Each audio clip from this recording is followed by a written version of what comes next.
Good morning. SSP convent school Jaminpur के इस YouTube channel में आप सभी विद्यार्थियों का स्वागत है।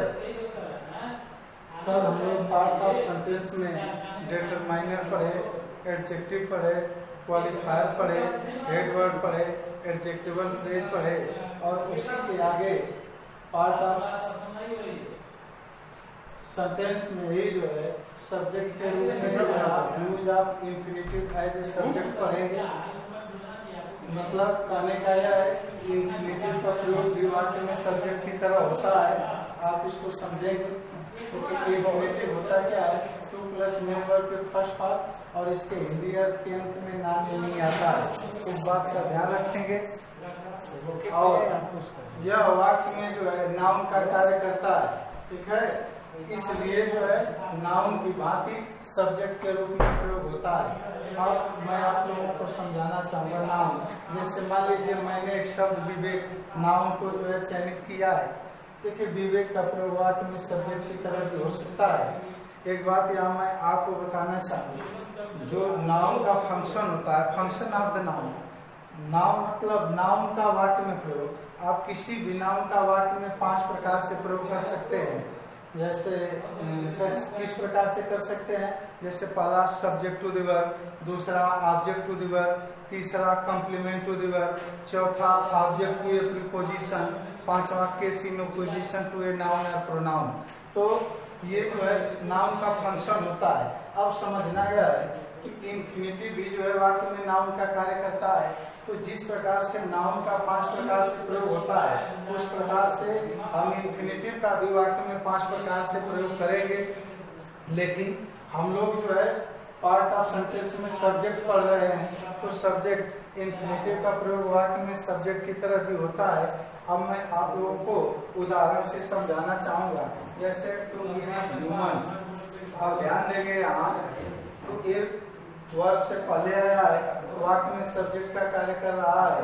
तो ये जो है इंफिनिटिव जो है, जो नॉन फाइनाइट के अंतर्गत आता है, वाक्य में सब्जेक्ट का कार्य कर रहा है। तो जब आप परीक्षा में रीऑर्डरिंग करने जाएंगे तो ये समझेंगे, ये जानेंगे कि केवल वाक्य जो है नाउन और प्रोनाउन से ही प्रारंभ नहीं होता है, इट और देयर से ही प्रारंभ नहीं होता है, बल्कि टू प्लस मेन वर्ब के फर्स्ट फॉर्म से भी प्रारंभ होता है और यह क्रिया से पहले आकर के सब्जेक्ट की तरह वाक्य में कार्य करता है। और यह वर्ब से पहले आता है और वर्ब से बनता है, लेकिन यह जो है काम किसका करता है, नाउन का। इसीलिए इसे नॉन फाइनाइट के अंतर्गत रखा गया है। ध्यान देंगे, यह जो है वर्ब से बनता है, लेकिन वर्ब का काम ना करके यह वाक्य में काम किसका करता है, नाउन का कार्य करता है। और नाउन की भांति जो है सब्जेक्ट के रूप में प्रयोग हुआ है।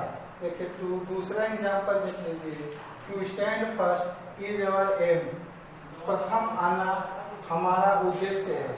अब इसमें जो है to stand verb plus to plus main verb का फर्स्ट फॉर्म है, क्रिया से बना है, लेकिन वाक्य में नाउन का काम कर रहा है। जब रीऑर्डरिंग कर रहे हैं तो आप एक बात ध्यान देंगे कि जब वाक्य में सब्जेक्ट नहीं है तो कहीं ऐसा तो नहीं है कि इंफिनिटिव भी हमारा सब्जेक्ट का कार्य कर रहा है। उसमें देख लीजिए, अगर टू दिया है, वर्ब का फर्स्ट फॉर्म दिया है और कोई नाउन और प्रोनाउन सब्जेक्ट के रूप में नहीं है, तो आप एक बार इस पर भी विचार करेंगे कि इंफिनिटिव का प्रयोग वाक्य में सब्जेक्ट की तरह होता है। कहीं इस वाक्य में जो है इंफिनिटिव एज ए सब्जेक्ट तो नहीं है, और उसको लिख करके और उसका अर्थ निकाल कर देख लेंगे कि यह इंफिनिटिव के प्रयोग से रीऑर्डरिंग हो रहा है या नहीं हो रहा है। उसी तरह से जो है आप अगला एग्जांपल देखिए, to steal is a crime, चोरी करना अपराध है। टू स्टील इस वाक्य में जो है वर्ब से पहले आया है, सब्जेक्ट का काम कर रहा है, टू प्लस मेन वर्ब का फर्स्ट फॉर्म है, लेकिन वाक्य में नाउन का काम कर रहा है और सब्जेक्ट के रूप में प्रयोग हुआ है।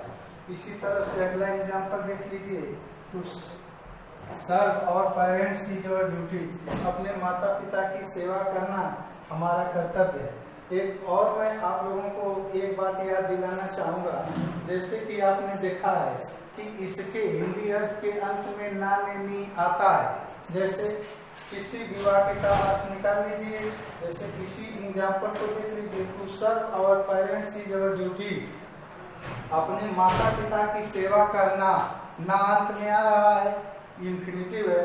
2 प्लस वर्ब का फर्स्ट फॉर्म आ रहा है, इंफिनिटिव है। तो यही इसकी पहचान है। इसी से हम समझेंगे कि यह 2 प्लस मेन वर्ब के फर्स्ट फॉर्म होता है। हिंदी में अर्थ निकालेंगे तो इसके हिंदी के अर्थ में ना लेनी अवश्य आएगा।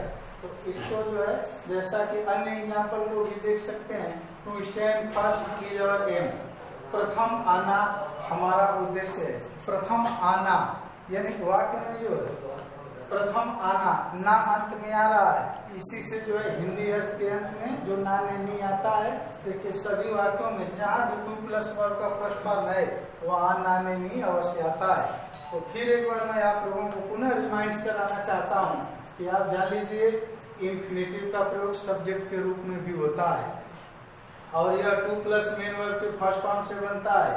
इसके हिंदी अर्थ के अंत में ना नहीं आता है।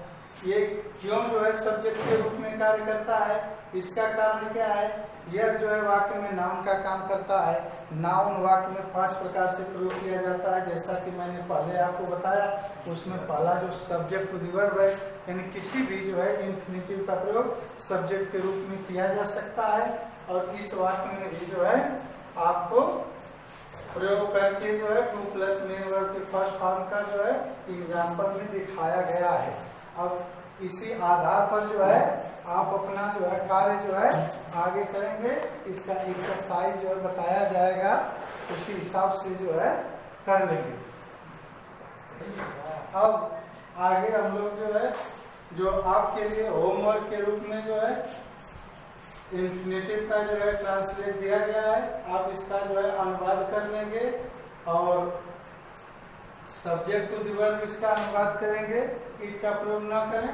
अगर आपको किसी प्रकार की दिक्कत होती है तो आप हमारे मोबाइल नंबर 9889665382 पर संपर्क करके अपने डाउट को क्लियर कर सकते हैं।